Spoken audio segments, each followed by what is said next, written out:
and take over their opening space, their main area, and just kind of hang out and do some coding, work on some projects. So if you have questions or just want to meet up with some other tech people, that's when that runs. It's a great event that we've been doing probably for well over a year now, and it's really a lot of fun. So for ourselves, for this meetup, we have another event next month, second Wednesday. But we're doing something different this year. We're not running presentations every month like we have been. We're actually going to try an experiment, and all of the even months are going to be just a social dinner where we'll pick a restaurant, we'll make a reservation, and we'll just go and have a meal together, because we're right at prime dinner time here. I appreciate you all showing up anyway. But that'll just be a chance to actually get to know more than just somebody's name, get to know like a little bit of their backstory, what they're into, and have some fun there. Tonight after the event, we do try to open it up so that if you do want to hang out and stay and either talk about what we talked about or just whatever, we kind of leave it open. There's no obligation, of course, to stay for that portion, and there's also no obligation to stay for the presentation either. But we just want to make that time available for folks to have a chance to chat. And is my face that off-putting? The voice of God. Another interesting event that we've got going on is the Global Game Jam. And this is, as it implies, a global thing that our game development group here in Frederick is running or has a venue for to be part of the the larger community. There's information at the Frederick Game Development Meetup. You can join. I think there's a registration thing that is free. I'm planning to attend. And it's going to be hosted at Cowork Frederick, who's actually giving the space. It's a kind of a weekend thing. It's can you make a game in a weekend? I've never done one of these before, so it should be an adventure. I'm going to try doing it in Pygame. We'll see how it goes. So that's kind of a special event that's happening. Frederick has quite a number of meetups. You're here at the Python meetup, but we also have AWS, .NET, all sorts of other stuff. And we have lots of interesting topics that happen at these different events. So if you have other technology interests that are not scoped to Python, I'm not sure why you would, but it's pretty good scope. Yeah, yeah, only joking. These are great things to check out. Is there any AWS event coming up? Or? Yeah, 24th, I think, of January, we're doing easy machine learning. So cool. 28th. 28th, all right. Helps to have other people that actually know what they're talking about. That's a Monday. Keeping you honest. Yeah, it is. Okay. Yeah. So usually you don't meet up. So there's lots of good stuff that happens. Not listed here is Tech Frederick, which is our public-private partnership here in town. They run some really good events. So if you want to do like quarterly networking or be part of they have monthly breakfast that they bring in a speaker who's a local, somebody who's local that speaks on various subjects related to technology. That's also something that happens, and they're a great organization. It's techfrederick.org if you want to check out more information about them. Finally, we have an online presence. So if you're into social media, we have Twitter, Facebook, and then Slack is where our real-time chat stuff is. All of this stuff usually appears at the bottom of my emails that I send out to the group. So you've at least seen these links probably once if you came in through Meetup. If you didn't, you can sign up on Meetup and join the group, and you can get these links in the future. And I don't think we have time for an icebreaker today, but maybe afterwards we can get to know each other a little better. So I think what we'll do is Patrick's going to get us set up, and we'll have our presenter get going here. Let's see. How does this go full screen? That's probably just F11. F11. Or is there a full screen button? I think there may be only so full screen you can make this because it's doing the live broadcast thing. But if you go like full screen in the browser, hit F11 or whatever, then you'll see mostly my face and only a little bit of Chrome around the edge.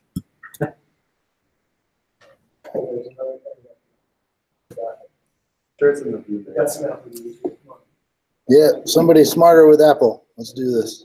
Here we go. Hey, there we go. All right, excellent.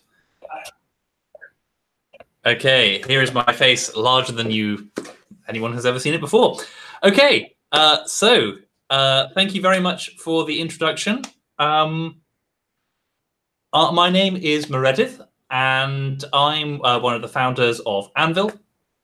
And I'm going to talk to you today about a better way to build web applications, which is a fairly bold claim, but if we think about it, building a web application today is really quite complicated, and I'm just going to pull up my slides. There we go. Right, okay, that's sent to everyone. Okay, here we go. So, can you all see my screen fine? Yep. Cool. Okay, so if you think about a web application as you build it today, there's an enormous amount of complexity and an enormous number of layers in your code. So just think about your data, right? Your data probably starts as rows in a database table accessed by SQL. And then you've got to transform those. You've got to pull them out, transform them into objects on your server, usually Python with this audience. And those will have methods and attributes to access them. But then you then immediately represent these objects as JSON, as HTTP endpoints with a very limited set of verbs, get, post, put, delete, that kind of thing. And these HTTP endpoints, on the other end of that connection, is a browser, which is running JavaScript, which is going to reassemble these into objects in JavaScript, which have their own methods and their own attributes. And then it's going to represent those as HTML DOM elements. And then it's going to represent, transform those into pixels using CSS. And that's a lot of transformation and a lot of tedious and repetitive work, and that attracts exactly the wrong kind of magic. And to describe what I mean by the wrong kind of magic, I'm going to take a completely unfair potshot at SQL Alchemy. If people in here have used SQL Alchemy, it's a library for turning SQL database rows into Python objects, and this is a totally unfair potshot because it's actually really good at it. It lets you write expressions like this. Right? Query books, filter, book.price is less than 20.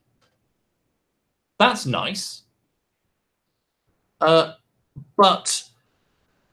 the process that turns that Python expression into SQL you can run against a database is black magic. You've got meta classes. You've got standard Python operators being overloaded to do something completely different to what they normally do. And it's cool, I guess, if you do it once. But if you have this much magic at every level of this stack, you are in for a bad day. And of course, that's exactly what happens, right? You've got ORMs like SQL Alchemy turning database rows into server objects. You've got REST frameworks to help you express those objects as JSON with this limited set of verbs on HTTP endpoints. We've got JavaScript frameworks like Angular's resources turning these HTTP endpoints back into JavaScript objects. We have templating engines to turn those JavaScript objects into HTML DOM, and we have CSS frameworks to help us turn that HTML into the right pixels. And at every layer of this stack, we've got this kind of magic, right? Frameworks that abuse the semantics of one layer to represent a different layer. And these are all leaky abstractions, right? To use any of these frameworks at a good level, you're going to need to know what happens above and below them. So there's a huge amount of complexity that this approach brings with it.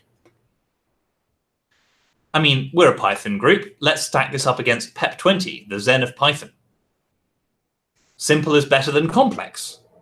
I mean, again, just count the number of programming languages in this. Even before you get to the frameworks, this is not a simple system. If the implementation is hard to explain, it's a bad idea. Again, I mean, what fraction of the people who know React could reasonably comprehend what happens inside it? or Angular or any of these others. It's because I certainly couldn't. I mean, I know I could comprehend it, but I don't know it. It's very much hard to explain. There should be one and preferably only one obvious way to do it. Oh boy. So, okay, this is not a very Pythonic system, right? So how could we do it better?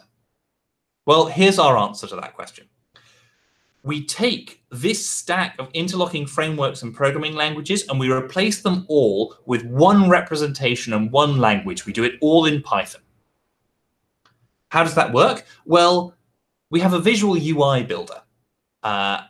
So that instead of writing, writing two separate programming languages and effectively compiling them to see, what visual outputs produced, you just say, I would like a button there. There's client-side code in the browser, sure, but you write it in Python. And that means that the objects that you've placed in this visual UI builder can just be Python objects. You can, again, instead of emitting source code to a different programming language, you can just manipulate Python objects. Server-side code is, of course, Python. But if we have Python on the client as well, then we don't have to mash everything into JSON over this weird REST paradigm. No, we can just use a function call. We even have a Python native database that expresses its tables and its rows as Python objects. And what you end up with is a system that views its data the same way, all the way from the top to the bottom. And you can pass, for example, database rows all the way from the client to the visual UI without having to transform them into 1, 2, 3, 4, 5, 6 different forms on the way. So that's the high-level view. What does this look like in practice? Well, to find out, I hope you can still see the screen. Yep, I'm still broadcasting. Good. I am going to anvil.works, and I am just going to log in here.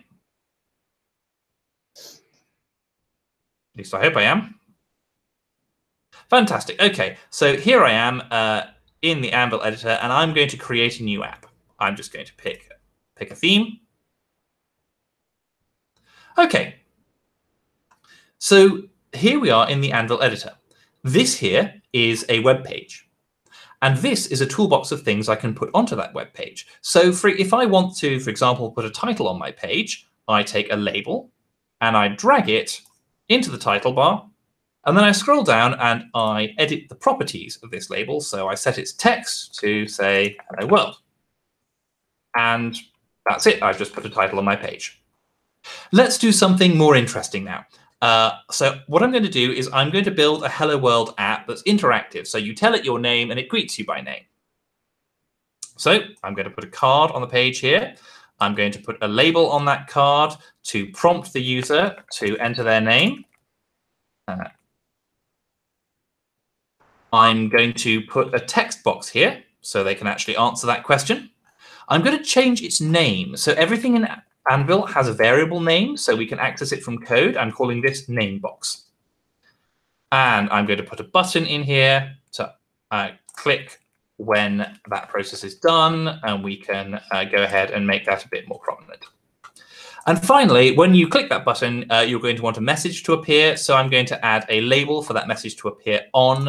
I'm going to call it message label, and I can edit some more properties, so I can make it center aligned and make its font big and so on. So we've just built a web page, and that's an awful lot faster than we could have done it in HTML and CSS. But the really cool thing is that this is all backed by Python. So if I double click this button, I am now editing the Python code that runs when that button gets clicked. And you can see all those things I dragged and dropped onto my page are now available as variables in my Python code. So just check, can you all read this text, or would you like me to zoom in? Zoom in a little. Is this good? One more. Got it? Yeah. Yeah. OK. Right. So if we want to edit the text on this message label, set it based on the text that's in this name box, I can just go self.messagelabel.text equals hello self.namebox.text. And that's it. So if I run this thing, it's going to want to ask me to set a name. Okay, I can enter my name, enter a name, and it greets you. Fine. Okay, so we've just built a working web app. Let's put it online. So this is its URL. It's live on the internet. This is a private URL. So it's like a Google Docs sharing link. If you don't have the URL, you can't load the app. But let's make this public. So let's say hello Python Frederick. Its URL. Okay. So if you can read this, you can go to hello-python-frederick.anvil.app, and if you open that URL, you will see this page we've just built. So yeah, go to that URL right now if you like, hello-python-frederick.anvil.app. It's there, it's live. So we've just built and published a web app on the internet with nothing but Python in a very, very short period of time. Of course, all the things that we've done so far are in fact in the browser. Even this Python code gets compiled to JavaScript to run in your web browser. And any real application of any decent size is, of course, going to need some server-side code as well. In Anvil, we do this with server modules. So a server module is an ordinary Python module that runs on the server. Ordinary Python module, and this is an ordinary Python function. Right, take a name, and hello, and then that name. Simple. And now, but what we can do now is say this function on the server can be called directly from the client in the browser. So if we go back to our browser code, so this is the form, remember, this is the function that runs when the button gets clicked. As well as updating the UI, we can go anvil.server.call. We can call this say hello function. It knows it takes a name parameter, so we can pass in the text from this name box, and that's it. So if we run this application at home, hello internet, right, we can see we've got some output in the logs. That was that print statement firing. So we're now driving a print statement running on the server from this UI we just built in Python, just with a function call. And now we're really in business, because sure, this code here, it's compiled to JavaScript. There's obviously limitations on that, right? It doesn't make sense to open a file in JavaScript. We certainly can't run like NumPy here. But over here, this is a real Python interpreter. Okay, right, this is actually the restricted version. Okay, this is a real Python interpreter. This is CPython 3.7. It's got a ton of libraries loaded. You've got a database you want to connect to, just import PsychoPG2 or PyMongo and connect to it and go. This is just Python. You want to do some numerical computation? Import NumPy, go.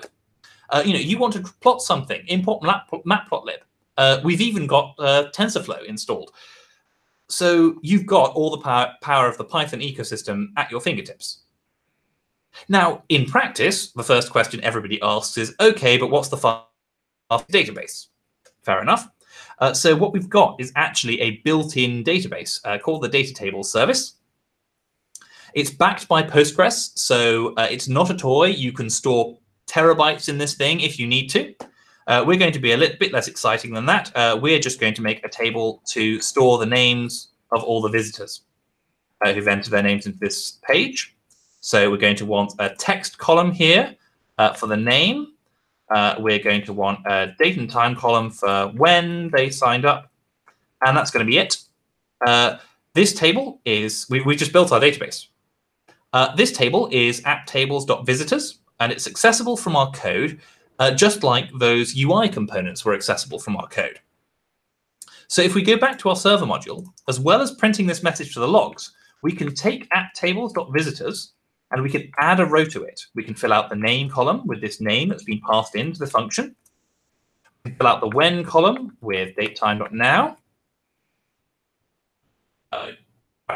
Anyone spot the mistake I've just made? I'm about to run this. Import. Yeah, I have not imported the datetime module, which means that when I try to run this, it is going to explode. Bang, datetime's not defined. Okay, fine. I can click, I can go right to the line of code where that error occurred. I can even go up the stack trace and find the line of code in the web browser that was called from when the error occurred.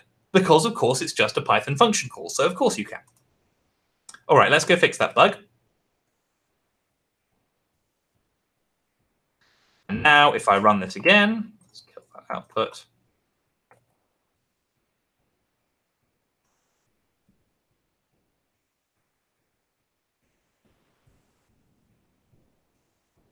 Okay, so now if we go back to the data tables, we can see that we have put some new records into this table.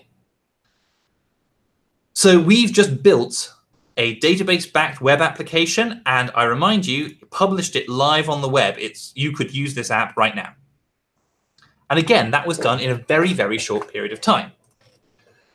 There's a lot more I can show you. I'm going to restrain myself from demoing too much more, but I will just show you the other way around, right? We've demonstrated adding rows to this table. I'm going to demonstrate how you display rows from this table.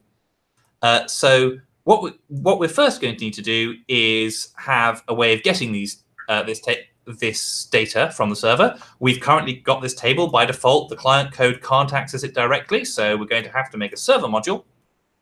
So make a server function to access it. So we're going to make this function. We're going to call it get visitors. No argument. It's just going to return apptables.visitors.search. If we don't specify any criteria, it's just going to return an iterable object that if you iterate it over it, you'll get every row in the table. So we just return that to the client code. And now we make somewhere to display it. So I'm going to want another card here. I'm going to put a data grid on that card. So this has some columns. So first column is going to be the name, and that's going to pull out the name key from each element. I'm going to have the when signed up column, and we're going to delete the third. And we can adjust the widths of this thing appropriately. Okay, so when signed up, that actually has the key is when. Okay, so this data grid has columns, and inside it, it's got a repeating panel. And a repeating panel is a component that has a property called items. And if you set this property to anything that is iterable in Python, it will take this template and it will repeat this template for every item in that iterable object.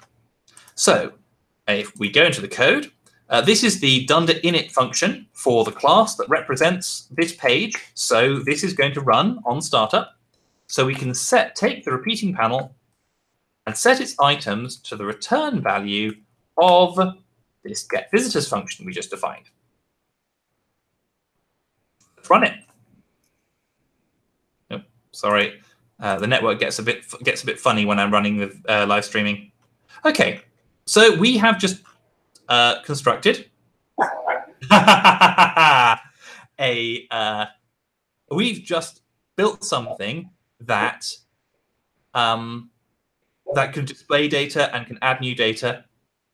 And actually, somebody here has just demonstrated something very crucial, which is, and of course, we don't have this kind of vulnerability in Anvil because everything's in Python. This vulnerability, drop tables, JavaScript injection, cross-site scripting, they all happen because of this stack of programming languages where you assemble a language by a series of programming languages, each one generating source code for another programming language, which is bananas.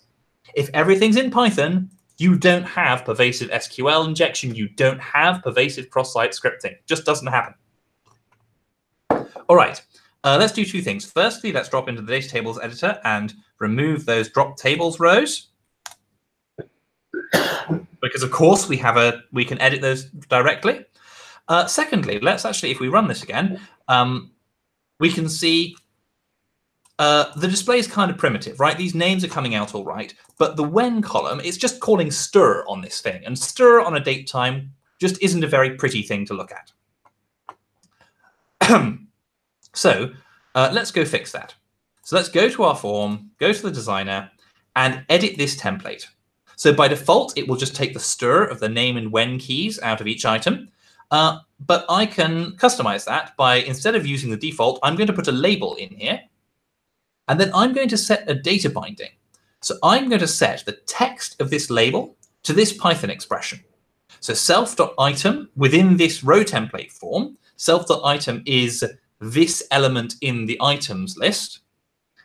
So, and we can act, this is a database row. It is a row from the visitors table. And one of the things we can do with a database row is we can access it like a dictionary, and we'll pull out the when thing.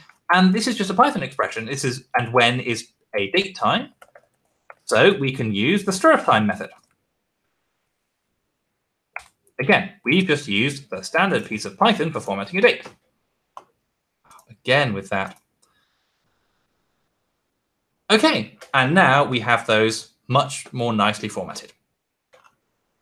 So we have just built and published on the internet a database-backed web application, complete with tabular data, inputs. And again, that was a very, very short period of time it took to build that.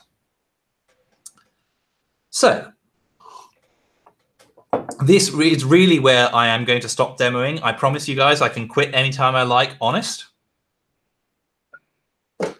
And I would like to talk a little bit about how that works under the hood, because you've just seen it work, and I'd like to talk a little bit about how it works. Let's start with the obvious one. We've just been writing Python in the that runs in your web browser. And if something's running in a web browser, it's got to be in JavaScript. So we have to turn that Python into JavaScript to run in the web browser. Thankfully, there's a great open source project called Sculpt, which is a Python to JavaScript compiler. So you feed it a Python expression, and it will produce some JavaScript that will have the same effect.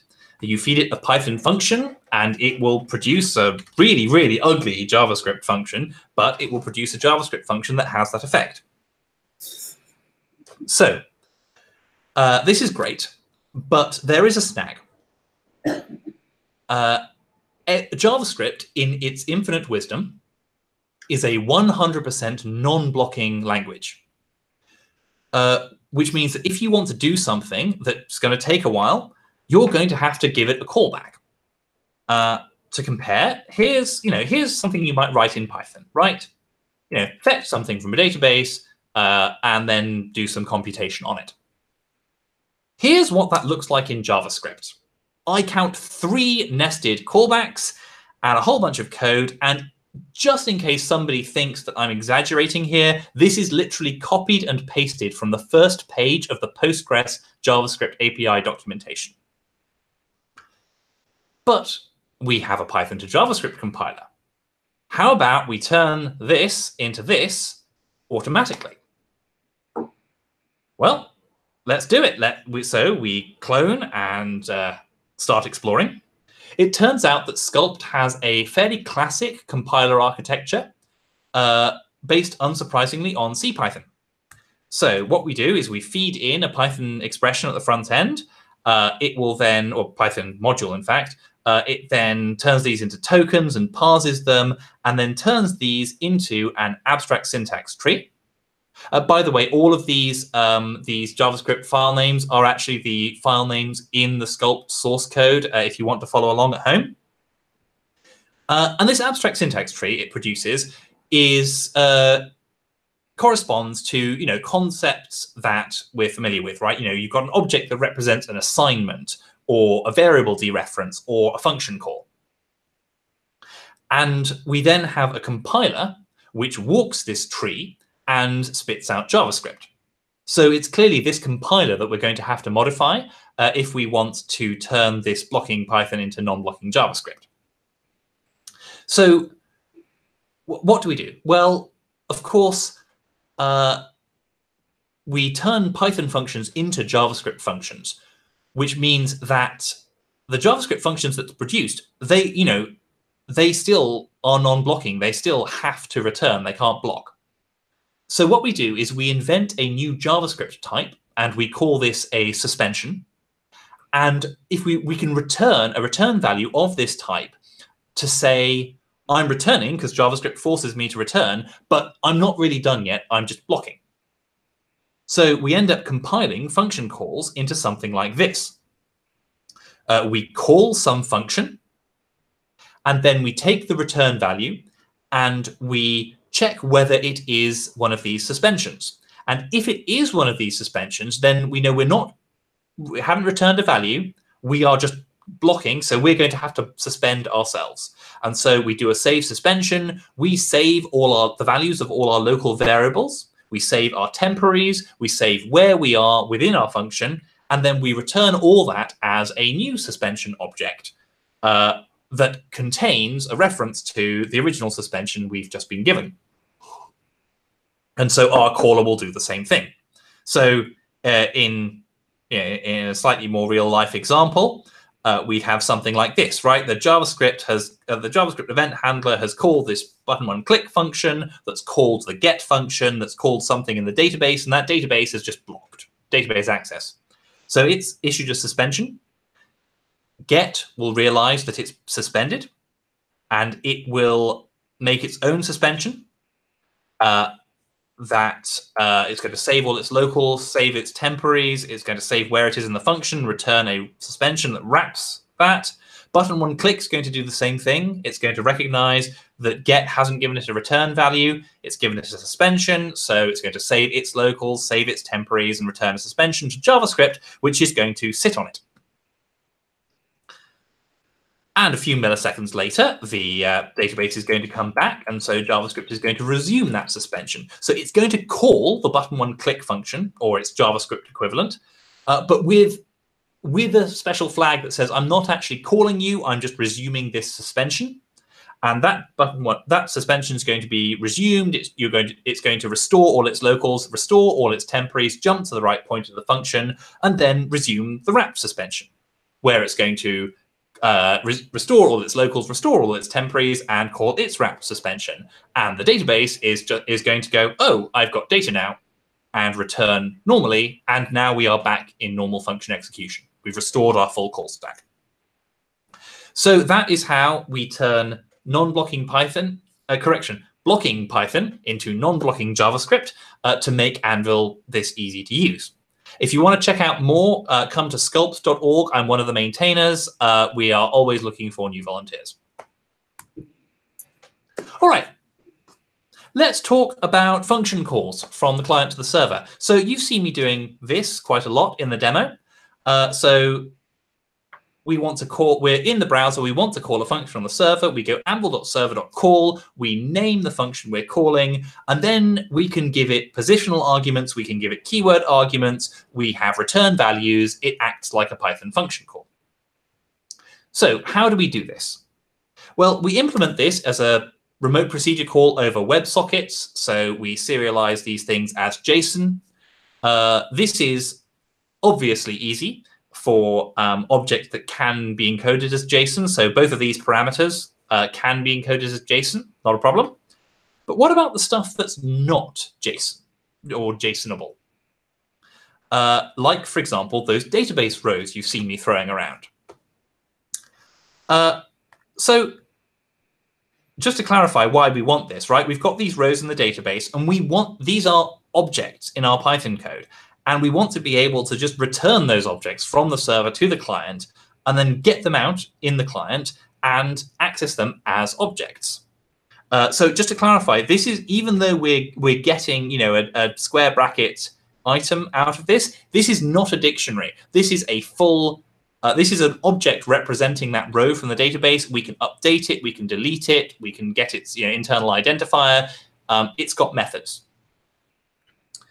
So what do we do? Well, what we have for this purpose are live objects. So live objects are objects that represent a server-side resource, like a database row. Or any client-side state is just cache. They are secure. And what I mean by this is that possession is permission. So obviously, you want to be able to access database rows that the server has returned to you. But just because the server has returned one database row to you, you don't want to be able to access every database row in the system. That would be very dangerous. So instead, what we want is for you to only be able to access the database rows that have been returned to you by the server. So if you have the object, then you can access it, which is a nice intuitive model. The server code gets to choose what it gatekeeps, but it doesn't have to play around with explicitly giving you permission. It just returns you the objects.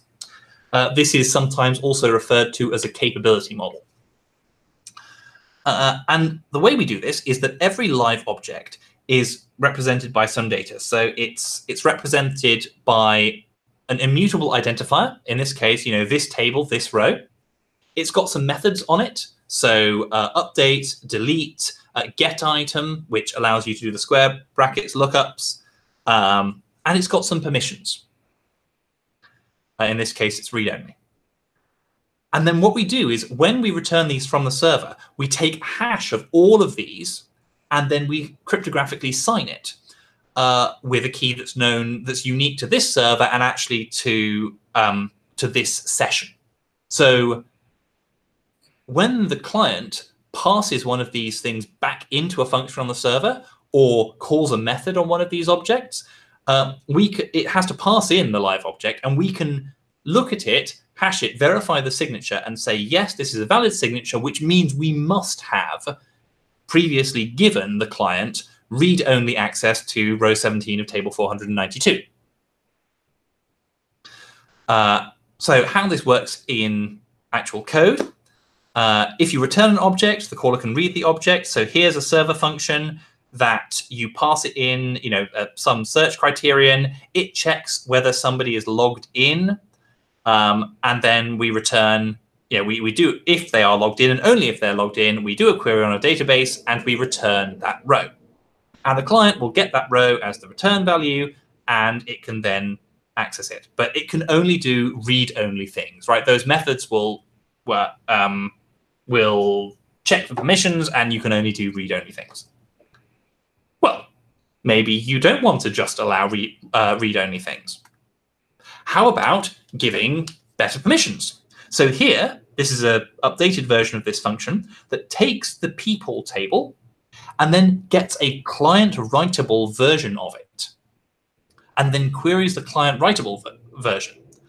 And what this means is it's going to get a database row with the write permission in it. So when you get this as a return value in your client code, you can update your database directly in the client. And what that means is you don't have to implement every operation at every level of your stack.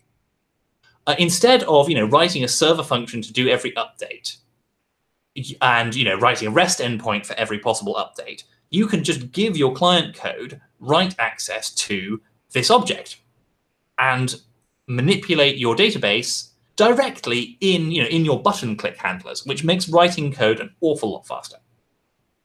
We can be even cleverer than that. This is code that returns a view on a table. So tables are themselves live objects. So what we do here is it's getting my records, get the currently logged in user. If somebody is logged in, it takes the records and it returns a client-writable version of the records table, but that can only see and access the rows where the owner column matches the currently logged in user. And what this means is that the client can get this object, and this records object is acting like a table, right? You're calling the add row function on it from the browser. But it's enforced that the only rows you can search for, the only rows you can add to your code are ones where the owner is the currently logged in user. So it's safe to delegate this much power to the client. And again, this makes writing CRUD applications so much more straightforward while remaining secure. So, okay, I'm actually, I am going to, go on, let's demonstrate the uplink. So the uplink is another piece of Anvil.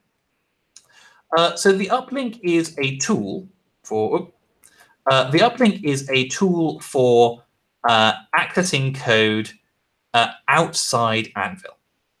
So what you have, if you enable the uplink, is you get this key. And you can use this with the uplink library, which is a library you can pip install anywhere in the world. And you give this key to the uplink library in Connect. And once you've done that, your code, wherever it's running in the world, is connected to your app, and it is part of your app, and it can do everything you've just seen me do from server code. So you can make callable functions, you can call functions, you can access data tables, you can make HTTP endpoints, you can do everything. So to demonstrate this, I am going to spin up a new terminal. Please hang on while I switch what I am which screen I am sharing here. I'm going to stop sharing. I am going to now share a different application window. Okay, so now you can see I'm sharing my terminal.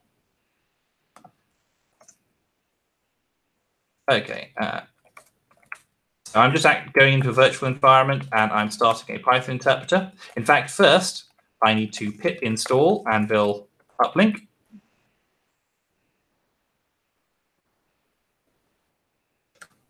And just give that a moment. Okay. Now I start my Python interpreter. And I'm just going to copy and paste that sample code from library, so from Anvil. So I'm going to import anvil.server.connect. And it is connecting now to the Anvil server. It's authenticated.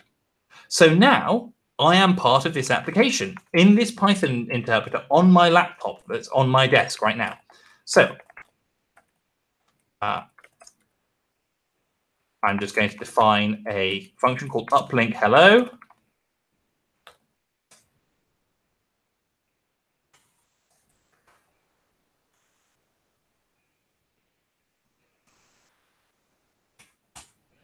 Okay, so now if I switch for a moment into sharing a different screen.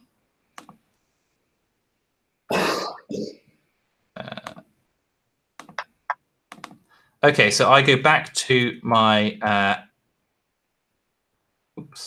okay. I go back to my application over here. So now when the button gets clicked, as well as calling this say hello function, I'm going to call uplink hello. Actually, I'm going to want to go back to this. So I'm going to save a version, the version control system, pre-uplink demo. Okay. So I'm going to say it's not say hello, it is uplink hello. I'm calling. And now if I run this code,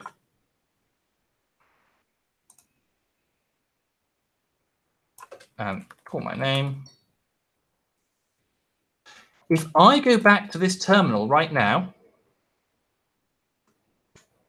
of course, I'm going to have to switch once more to a different window. You know, I'm just going to share my entire screen for a moment. So I'm on my terminal here, and you can see that that code has run on my laptop, on my desk. So from the web, I have just triggered code running on my computer. And that code has all the same privileges as my server code. So this allows me to do very powerful things where I don't, where I am not restricted to just running things in the Anvil server environment. Okay. Let's go back to our, nope. Yeah, let's go back to our presentation. Okay, let's talk about sandboxing. So Anvil is a tool for building full-stack web apps, and that includes the server code. And you notice I didn't have to set up any servers. I didn't have to install anything. Anvil ran my server code for me, which is great, but it's also somewhat alarming. That means that we are in the business of running our customers' code on our computers. It's actually worse than that, because Anvil has a free tier. And this is great. It lets people explore Anvil. You should sign up yourself at anvil.works. There's nothing stopping you. And actually, it's more than just people exploring. There's whole sets of customers, that would never be able to pay for a commercial product. So we've got lots of schools that use Anvil. We've got charities and so on. So this is great, but it does mean that now we're in the business of running random strangers on the internet's code on our computers, and that is properly hair-raising. So let's talk about how we handle that. Just to recap why it is so dangerous, here's what happens when you run an ordinary Python program on your computer. Right? You have a interpreter, in this case CPython, and you run it, you load your script into it, and the interpreter will do whatever your script tells it to. If your script tells it to walk your computer's file system, deleting every file it can, it will do exactly that. This is very, very trusted input. And there have been periodic attempts to try and make this input less trusted, right? To sandbox CPython. And this usually takes the form of trying to restrict what you can import. And this has always ended badly, because CPython is not designed to mistrust its input, right? Python is very dynamic. There's lots of ways you can import something that the sandbox authors don't think of. And in any case, CPython is written in C. You're going to be able to find something that's got a buffer overflow, completely take over that process, and run amok. So how do we answer this? I mean, there's a straightforward answer, which is to say, well, you give up. CPython has full control of wherever it's running, so you put it inside a Docker container, and then you put that inside a virtual machine, and then you line that computer with lead, and you say, OK, customer, that one's yours. But of course, we can't afford to do that for every randomer who wanders in off the internet. So we have to do something different. And what we do is we use PyPy. People familiar with PyPy? Yep. All right. So for those of you who aren't, it's a Python interpreter written in Python, which at first seems like something of a paradox, the snake eating its own tail, because, of course, if you've got a Python interpreter written in Python, and then you'll have to run that. You'll need an interpreter to run it because it's written in Python. And then if you load your Python script into this Python interpreter that's running on another interpreter, it's going to run like a dog, right? It's being interpreted twice. And sure enough, if you run PyPy like this, it will run like a dog. However, PyPy is cleverer than this. It's not actually written in Python. It is written in RPython, which is a restricted subset of Python that can be compiled to machine code. And PyPy also has something called the RPython compiler, which can take an RPython program and produce a compiled machine code version of that program. And so you put the PyPy interpreter through that, and you end up with a native code interpreter that you can load your script into, and it runs at native speed. In fact, it usually runs faster than CPython. So that's great, but now we are back to the same problems, right? Because this interpreter will do whatever your script tells it to. But we do have an advantage here, because RPython is just a subset of Python, and Python is a memory-safe language, which means you're very unlikely to find a buffer overflow in this interpreter that lets you totally take control. No. Everything that this interpreter does, it does because the R Python compiler emitted code to do that thing, which means that you can enforce restrictions at the compiler level and just refuse to emit those dangerous instructions. Specifically, what we do is we refuse to emit system calls. So system calls, for those of you who aren't familiar with stuff this low level, if you're running any process on an operating system, including a Python interpreter, it doesn't have direct access to the hardware. It runs on a virtualized imaginary CPU with virtualized imaginary memory, and all it can do is emit polite requests to the operating system kernel, which is the king of the machine, which does have access to the hardware, to say, could you open this file? Can I open this file, please? Read this, write that, make a network connection to the other, and the operating system kernel will do that.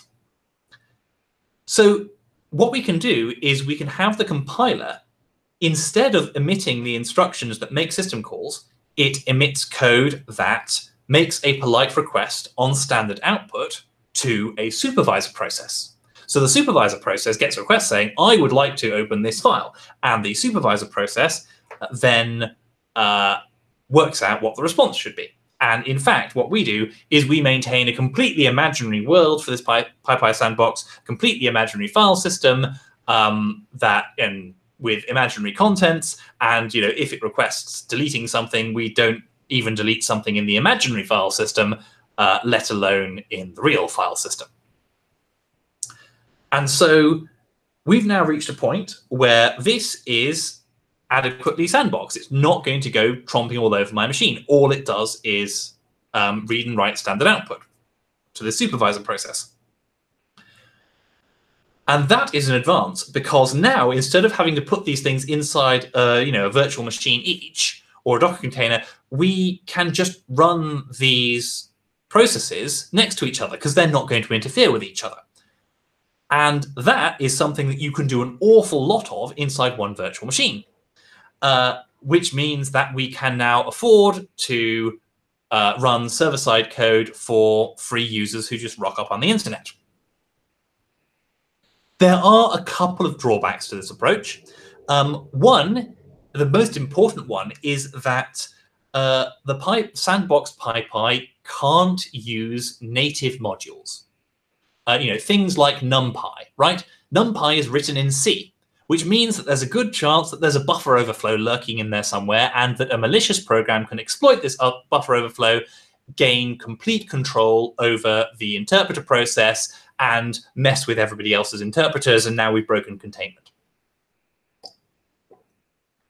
So we don't allow you to load the PyPy sandbox doesn't allow you to load any native modules. And this means no NumPy, no matplotlib, but even some stuff in the standard library, like URLlib, is actually implemented using native code, so you can't use it in the sandbox.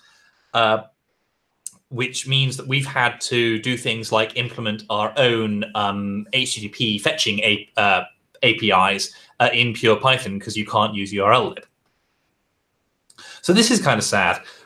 So what we actually do is we offer an option.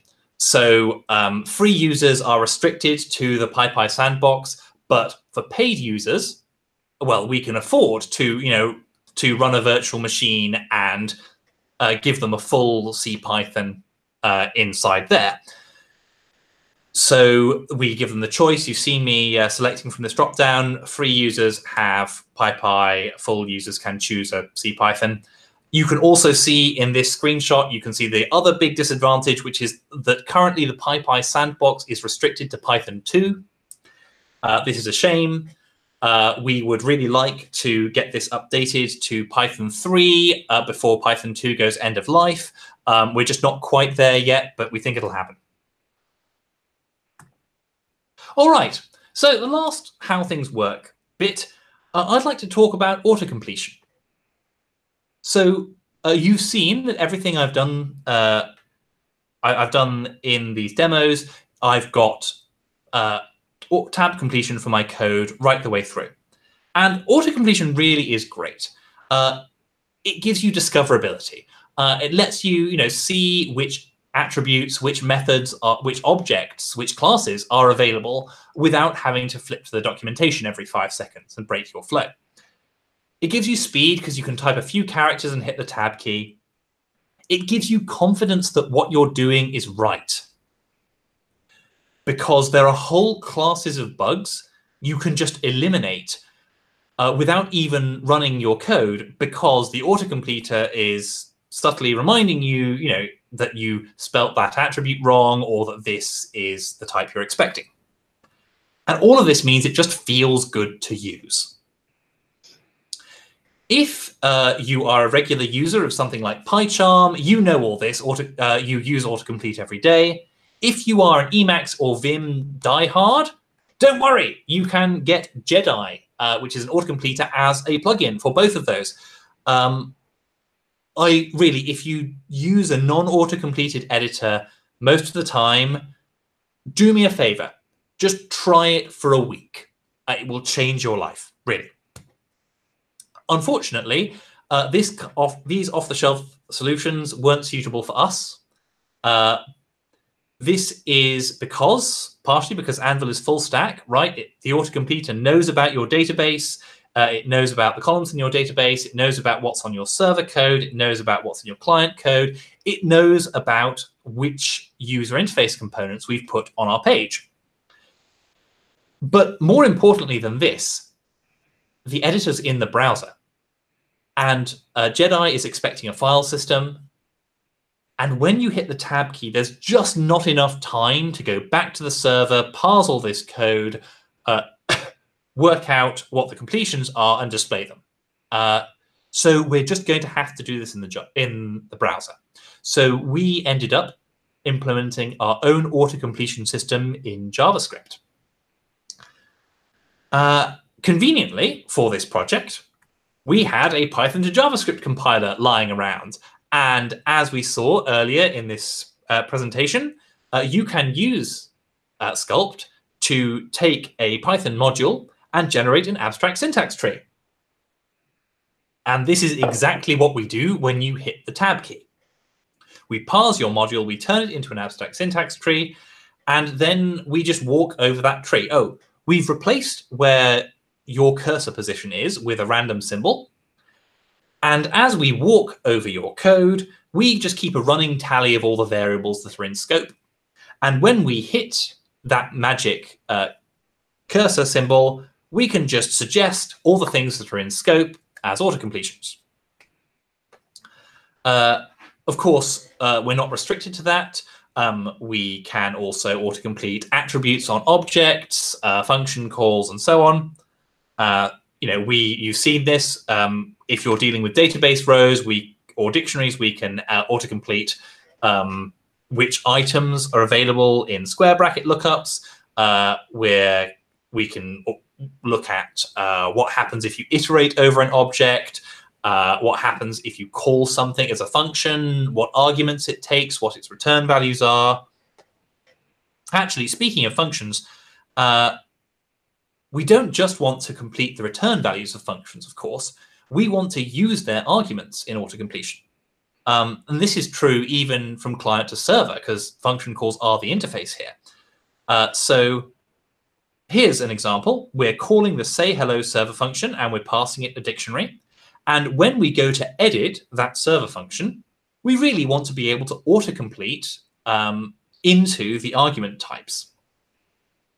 So what we do is when we're compiling this client-side code, we obviously, when we compile a module, we're going to store the top-level scope, because that's what you get when you import that module, so it's going to be useful later. But we also store all the outbound calls from that module, calls to functions in other modules, or as in this case, server calls. So we say, we know that this form has called the say hello server function with these argument types. And then later, when we're parsing this server module for autocomplete, We can see we are parsing the say hello function. We can see, well, here are the calls that we have made from elsewhere to this function. Here are the argument types, and we can pull those argument types out and stick them into the local scope where they autocomplete.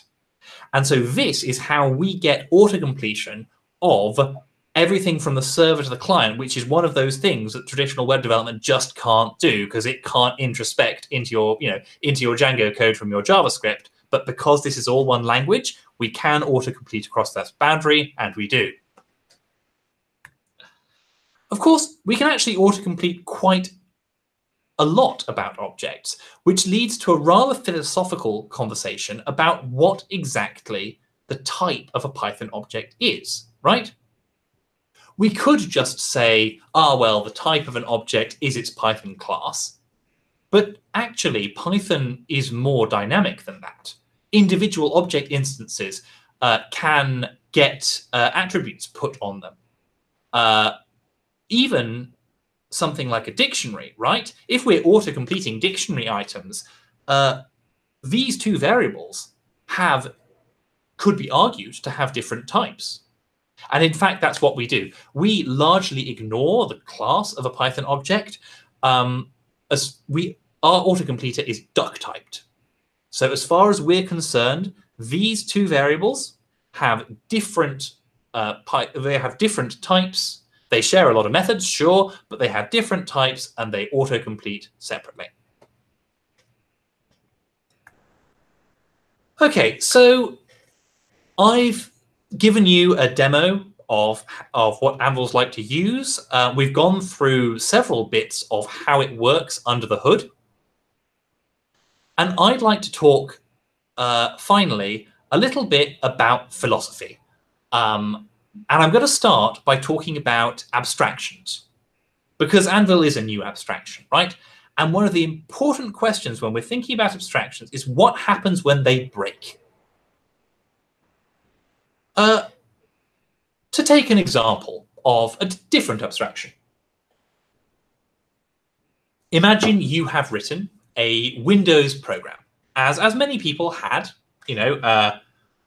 when in the late 90s, early 2000s, they have written a Windows desktop application using the abstractions of windows and buttons and menus and so on.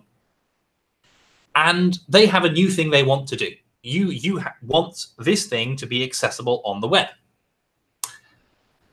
Problem is, the abstraction sometimes just doesn't do that. And at this point, you're going down with the ship. The abstraction will not do what you want, and you are faced with the choice between completely re-engineering your project on top of a different abstraction or on top of something lower level, or just acknowledging that that feature you wanted isn't going to happen. This is not a pleasant place to be, and it was a very unpleasant place for a lot of companies in the late 90s and early 2000s. So we would really like to do better than that. Well, what would be better? So, for example, who here has encountered Create React app? Anyone? No, I'm not seeing any. I'm not hearing any volunteers. Can I just check you're still alive? You're still hearing me? Yeah, we're still here. Okay, just fine. Nobody's familiar with Create React app. That's okay. So Create React app is a way of building one version of a modern front-end app. So, if you're building an app with React, you're going to need to install React itself. You're going to need something like Redux. You're going to need like a CSS front-end build chain. You're going to need Webpack to bundle all this stuff up. There's a lot you're going to need to set up. And Create React app is a tool that will do all that for you. You can effectively tell it, I want an app with, with this, that, and the other library, and just do it for me, and it will set it all up for you, complete with the build. And that's really nice and saves you from a lot of, from a big ball of wax that's involved in modern front-end development. But obviously, you're going to hit the limits of this abstraction when you want to use a library that Create React app doesn't support. And to their credit, there is a command you can run in this situation. create React app -- eject. And so this is the ejector seek pattern. You can eject from create React app, and it will write out your Webpack build file. It will write out all the configuration files, and you can now carry on editing your application as if it were the type of front-end app you would have built before create React app existed. Which is, this is a lot friendlier than going down with the ship. Don't get me wrong. But it's also kind of unsatisfactory. Previously, Create React App was shielding you from this big ball of wax. And now, because you needed one advanced feature, that's it. You're done. You have been dropped in the Mojave Desert with a parachute, a survival kit, and a copy of the Webpack manual. Good luck. So, what would be a better approach still? Well, really, what you want is when you hit the edge of your abstraction, you want to be able to reach out into the lower level code, but without sacrificing your abstraction. You want to be able to, you want an escape hatch, something you can reach out of, do something, and then go back into the warm and dry. And anybody here a Rust fan? I am. Yeah, okay, one person. So for those of you who aren't, Rust is actually, it's a language like C++. It compiles to native code, and the idea is there's basically no overhead. So unlike Python, which has got like garbage collectors and so on, it just compiles straight to machine code. But unlike C++, it's memory safe. So as long as you obey this very strict set of rules that the compiler lays down for you, your code will be memory safe. It will not have buffer overflows, which is great. But there's only so many things you can do within those rules, and sometimes you need to escape from them. And Rust lets you declare something called an unsafe block. And it says, compiler, just don't check what I'm doing right now. Just trust me. And you'll often only need to write a few lines of code that's unsafe. And then the compiler will assume you behaved yourself. But for the rest of your code, you can carry on obeying these strictures, and the compiler can carry on guaranteeing that your code is memory safe. You've reached out of the escape hatch, done something, but the rest of your code is still in this warm blanket of protection. And so it is with Anvil, right? Anvil is an abstraction over the whole web, which is, the web is a huge platform, right? Browsers are ridiculous. We are no way going to be able to cover everything that the web can do, certainly not to start with. So Anvil has a bunch of escape hatches. Just to list a few.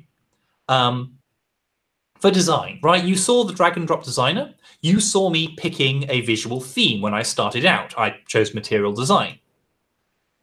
But of course, you might want to define your own theme. You might want to, put a pixel perfect design on your page. And that's fine. You can go to the HTML and CSS that makes up your theme and edit it.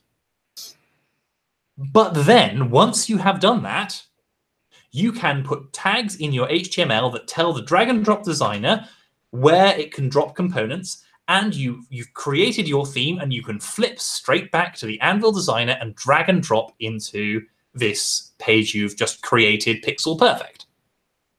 So you could create your theme once and then use it in this rapid development drag and drop Python only environment.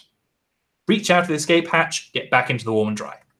Similarly with browser APIs, there are going to be browser APIs you can use that Anvil doesn't have an abstraction for yet. That's fine. You can write JavaScript. You can call your JavaScript from Python. You can call your Python from JavaScript.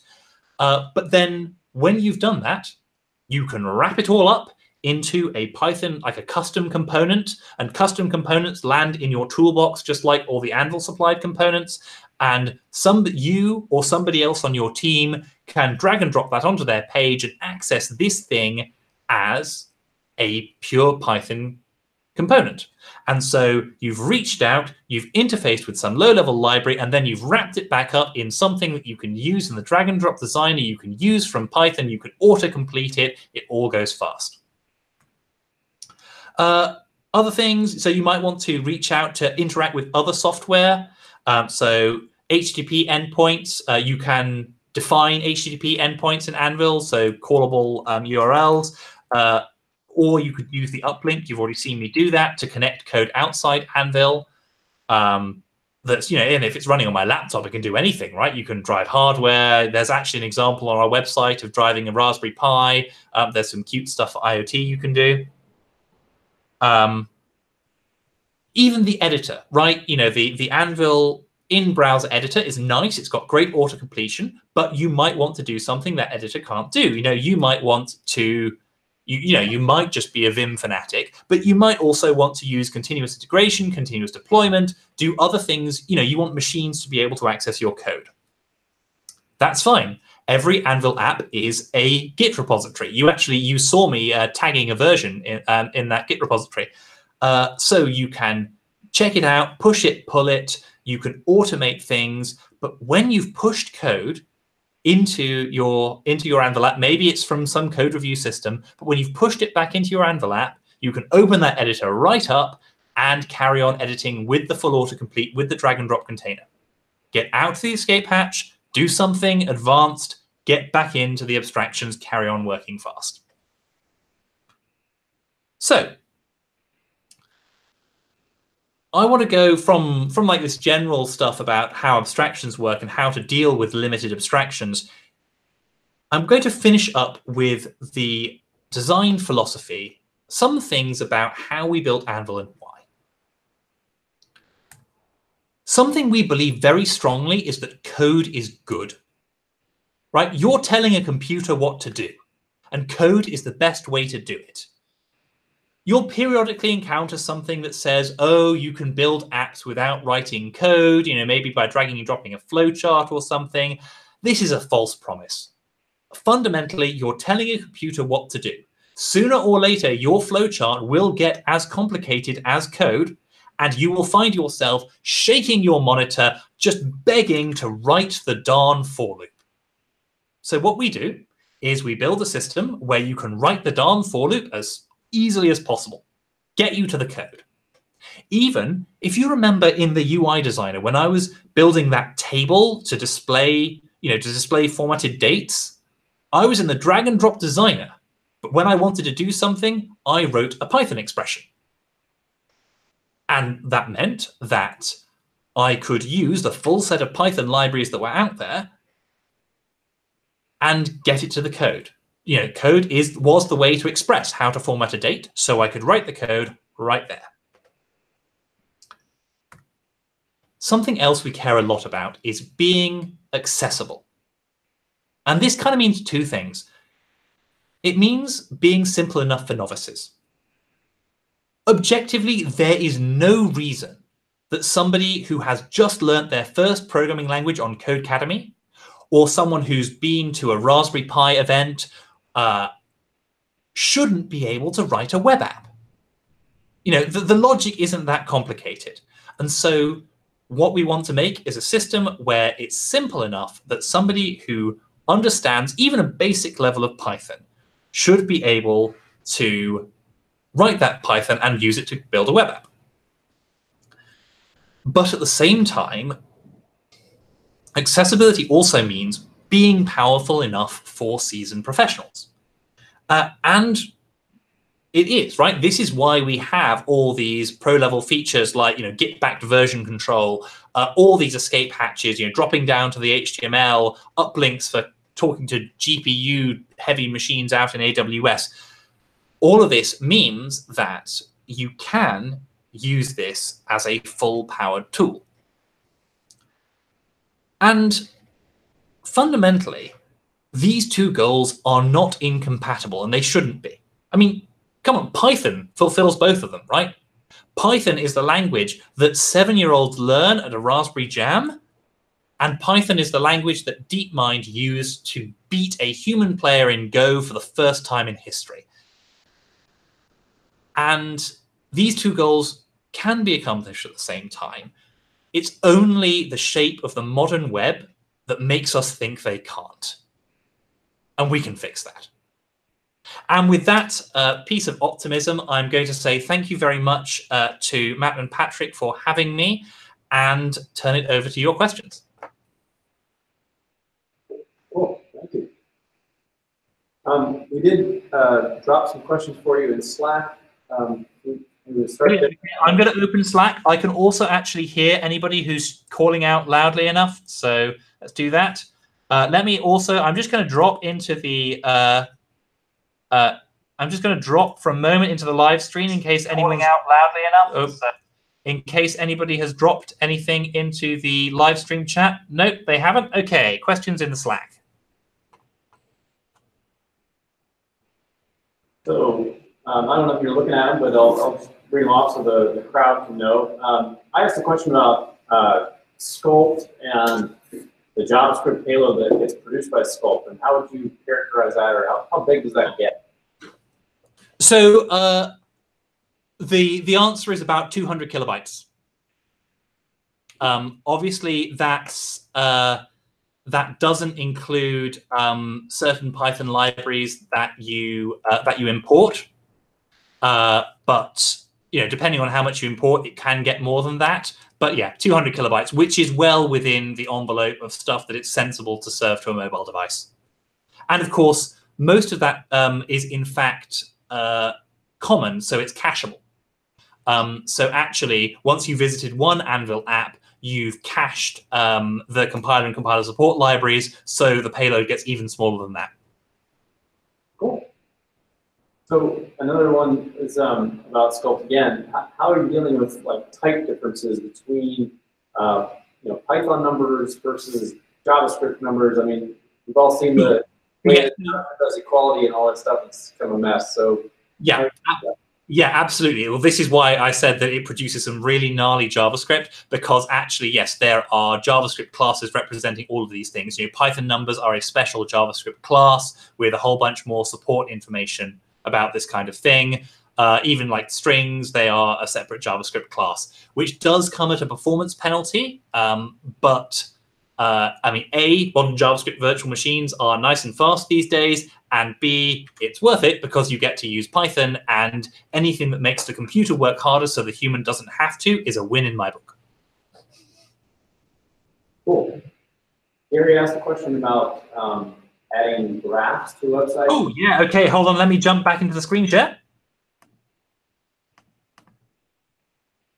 Okay, so there's two answers to that question. One answer is something you've already seen, which is, it's graph.js. It's a JavaScript library. You can drop out. You can write some JavaScript. You can write some HTML, and you can turn that into a custom component. However, for the specific case of graphing, we've actually already got you covered.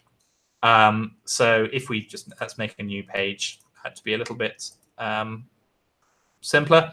Okay, we actually have Plotly support built into Anvil.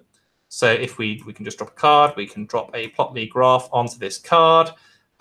This is self.plot1. So if we go into our code, import the Plotly library.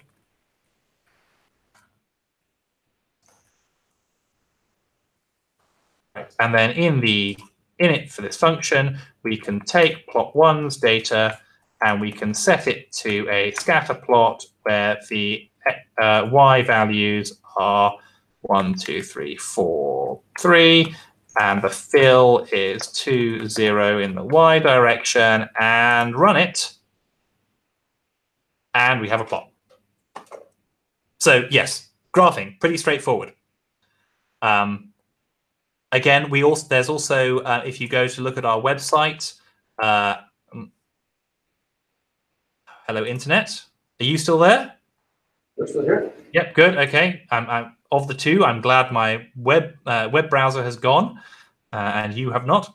Right. So if you go to the documentation, so the docs section of our website, and look into the cookbook, you can find a walkthrough on using matplotlib as well. It's a really simple, there's like one line of code to integrate matplotlib with an Anvil app. So charting with Anvil is pretty straightforward. And again, if there were a different library you wanted to use, you can just drop into JavaScript and build yourself a custom component that drives that JavaScript charting library, and then you can turn that into a custom component that will appear in the toolbox just like everything else. Great. That's a question we got in Slack. Does anybody in the room have any questions that they want to ask? Or Last question. Okay, so let's say that you have like a graph that has to be updated in like a second or so. It's doing some real time data. So to do that, you just do it in JavaScript and import it. Right? Sorry, hang on, you're going to have to come closer to the mic. You say something about a graph that needs to be updated. Yes. So let's say that you're pulling data like in real time, right? So and you pull that data every like 5 seconds or something like that. Yeah, sure. Okay, let's do it. Okay, so right here we have an app. We're going to have something on the server that gets us some data. Gets some data in practice. It's going to have random. It's just going to return. Sorry, we see your head. Thank you. Thank you for the reminder. Let's go share some screens. Okay. There you are. Just to clarify what we've done here, we have just created a new server module. I'm making a server function that let's see, returns 0.5 times plus random. Okay, so we have some data here, data collection. We have on this function over here, instead of setting that plot data, what we're going to have is, let's see, the x's is going to be an empty list, and y's is going to be an empty list, and then we're going to, you say, every 5 seconds. So what we're going to do is we are going to use a timer component, which is this fires this tick event every currently 0.5 seconds. So let's fire it every 5 seconds. Okay, and now when the timer ticks, let's see, let's push, let's do datetime.now.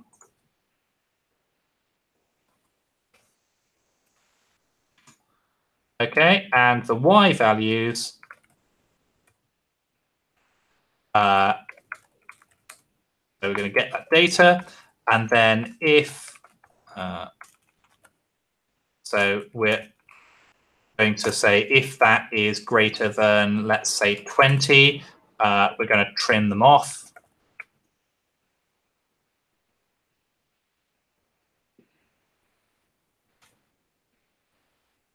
Yeah, okay.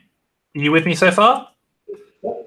Okay, so now every time this timer ticks, we are going to set the plot data to be a scatter plot where the x's are x's. Go on. Okay, and the y's are y's. And the fill is 20x. Oh no, 20y. Thank you. Okay, so we have something that ticks and gets some data.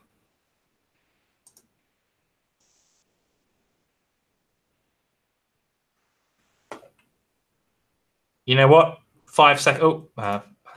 Push. Sorry, append. Can you tell I've been writing JavaScript lately? Also, that is way too slow. Let's set this timer to 1 second. Module object is not callable? Oh, yes, fine. Random.random. See, live coding, the perils thereof. So there we go, live updating a graph. And once we hit 20 seconds, you'll see it's going to scroll through. That's really cool. So this is being triggered from the client side code. I'm sure this is just going to be a yes, but I want to ask. You already have server models available in the web editor. Sorry, say it again. You already can build server modules from the web editor. Can they run themselves? scheduled tasks, administrative background tasks, can that be built from your web editor? Oh, I see. Yes. Background tasks are supported. Hang on, they're currently in beta and they are not enabled on the account I'm using. Sorry. But I can tell you what the API looks like. It goes anvil.server.background task. Yeah.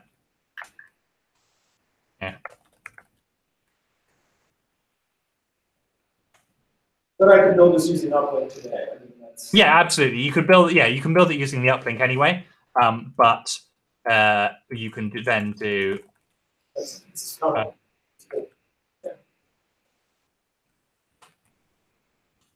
There we go. It actually knows about these things really. Okay. All right. And actually, it's even cooler than that because you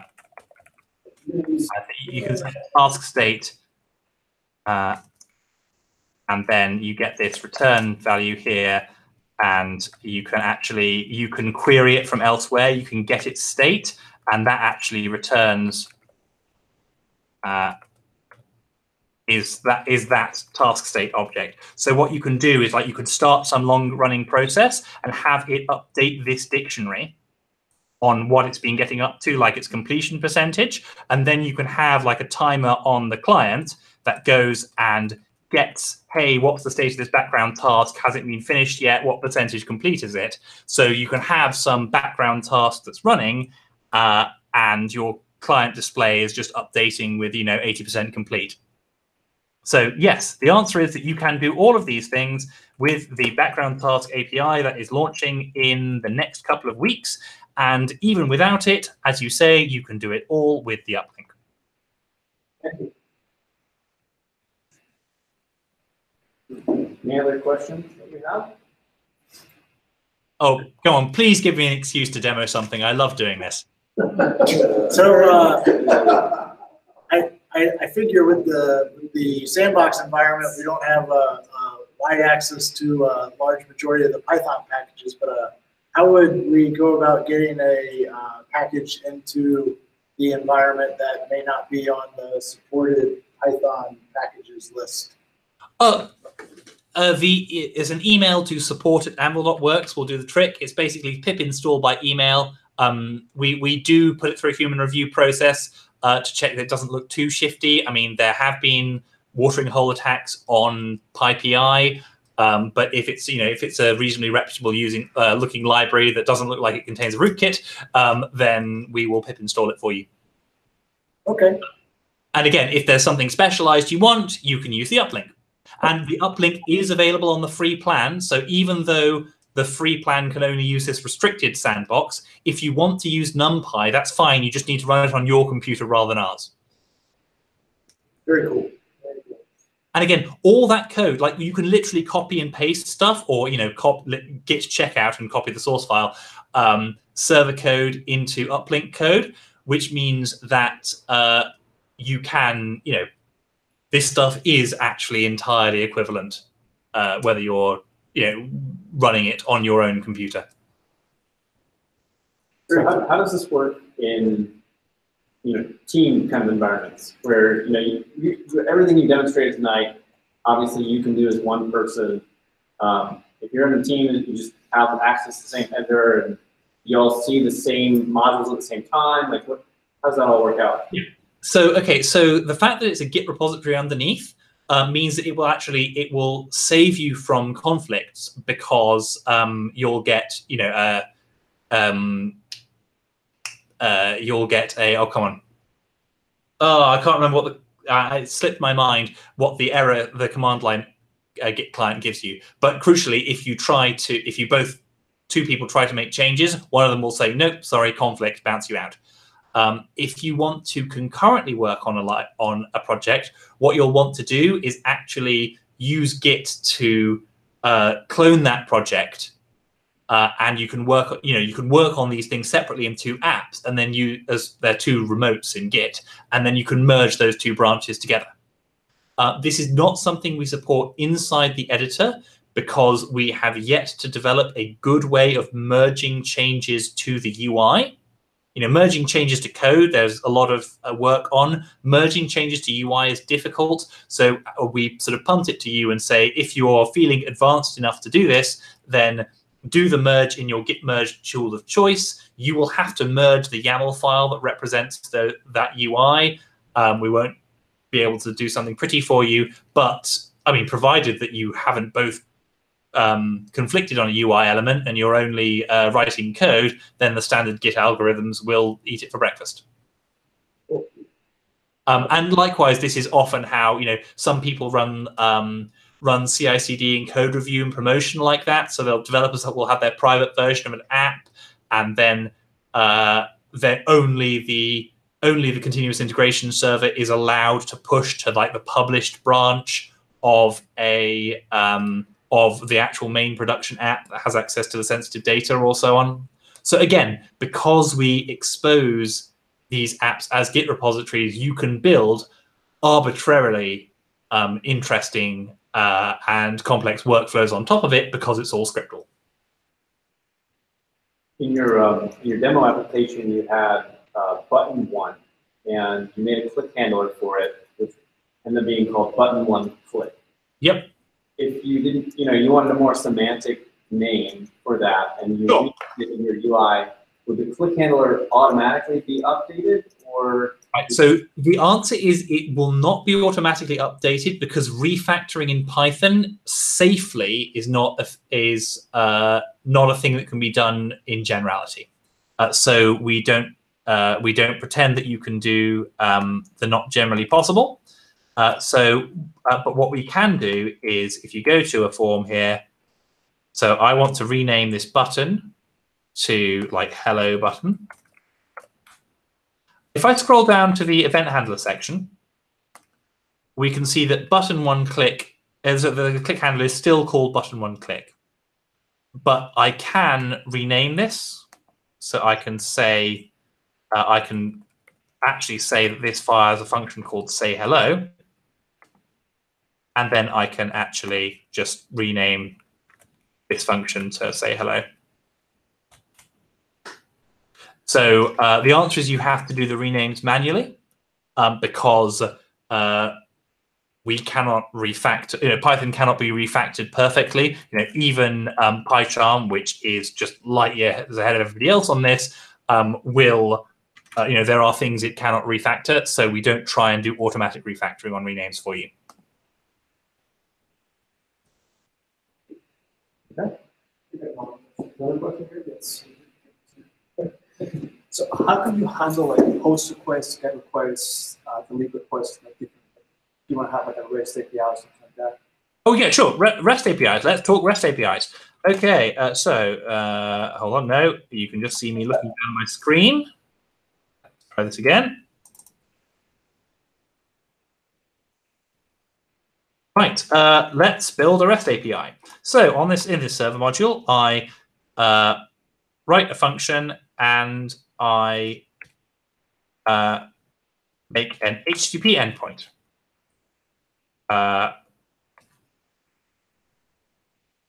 In fact, actually, let's just make an HTTP endpoint out of this say hello function that already exists. So now I can curl this URL or hit it from my browser. So hello, that's, if you can't read it, that's hello Python Frederick Anvil app /_API/say hello. And then because it wants a name parameter, I'm going to pass in name equals Meredydd. Actually, before I execute this request, I'm going to change this function to return something.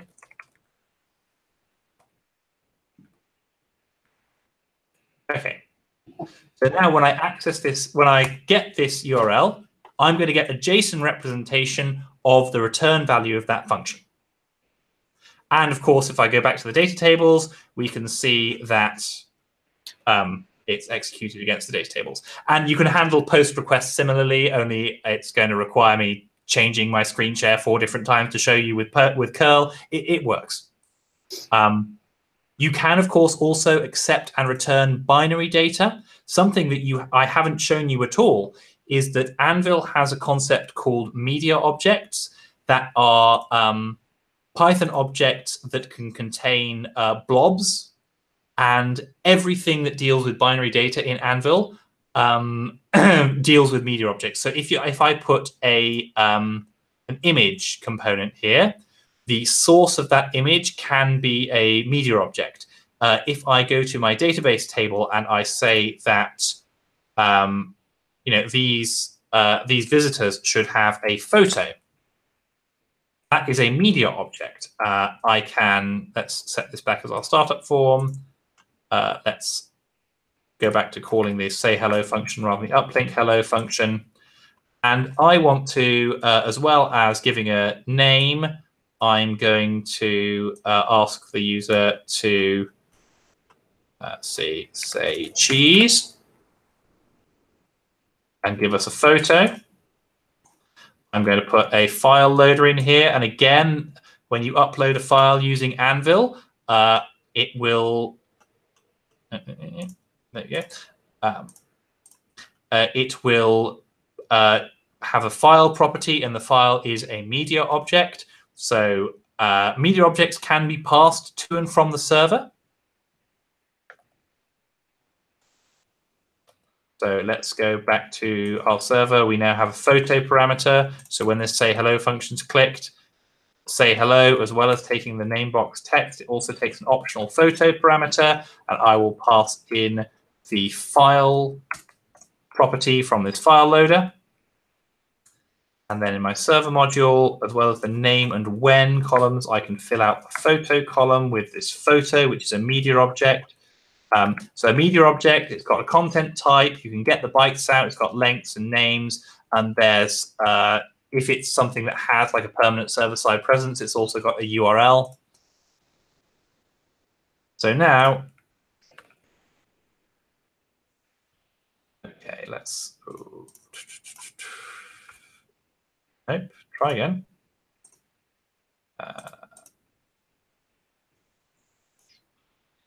Okay, there we go. There's a picture of me. Okay, so when I hit say hello there, it uploaded that image and it's put that image into the database. I can actually pull that data out as well. So if I'm here in my editing my template here, actually, in this data grid, I want to add a new column for a photo. That's the photo key. Obviously, again, this is going to try and stir that photo, which is not really what we want. So what we're going to do here is replace this column with an image component. Image component is going to be pretty small, and although it's going to let's say it's zoom to fill, and we're going to add a data binding, so its source component is set to the photo column.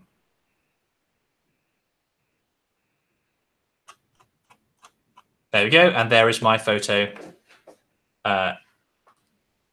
in this table. And so that was a media object you could just pass around. And I cannot remember exactly where we started with this. You wanted to talk about file uploads or something?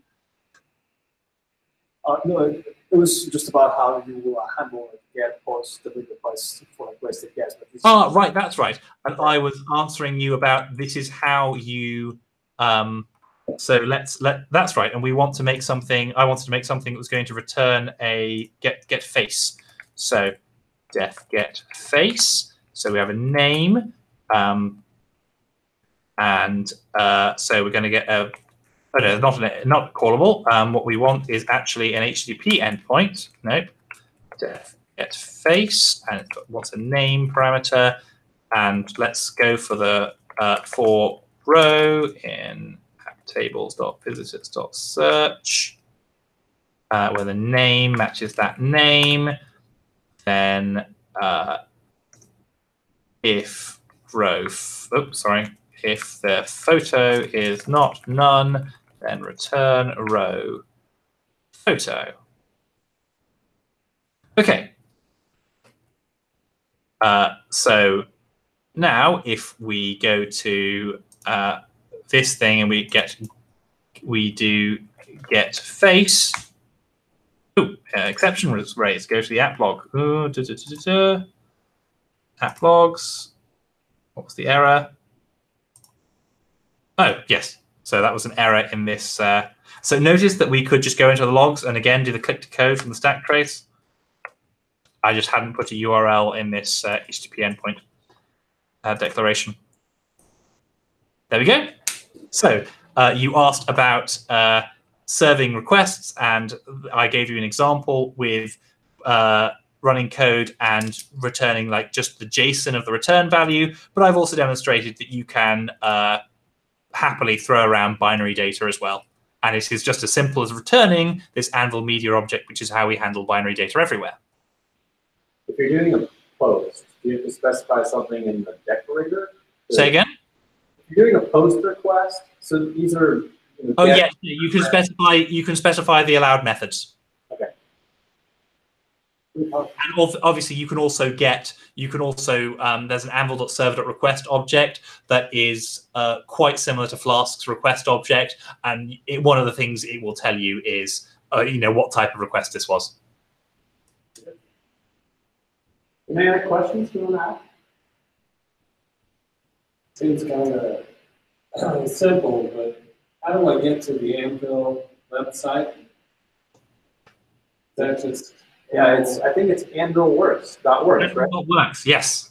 Anvil.works is the URL. That's how you go to create an account and you can play it out. great. Thank you. So good one to get out of the way. Sorry, yeah, I can't actually hear what you're saying there, but if that was a question as opposed to a joke, then say it louder or put it on Slack. It's all good. Right. Yes, I should mention, by the way, that, again, I've said it before, but Anvil has a free account, and all you get is this banner at the top saying made for free with Anvil, and you can't use the full CPython APIs. You have to use the uplink if you want to use those libraries. Apart from that, you can use it, and actually everything I've done in every demo so far could be done entirely on the free plan. Okay. All right. Thank you. I think we have one more question that Karen, you want to ask? Apart from Sculpt, like what are you using to build Anvil with? Oh man, okay. Backend stack is actually ironically it's JVM based, but there's a bit of Clojure. There's obviously a lot of Python on the back end, and sadly, by lines of code, I suspect it may be the majority is the IDE, which is a big Angular app. Which is, it's one of those things that we find ourselves, editing HTML, CSS, and JavaScript and making forehead-shaped dents in our desks as a result. And the mantra we repeat to ourselves is that we are doing this so other people don't have to. Very good. All right.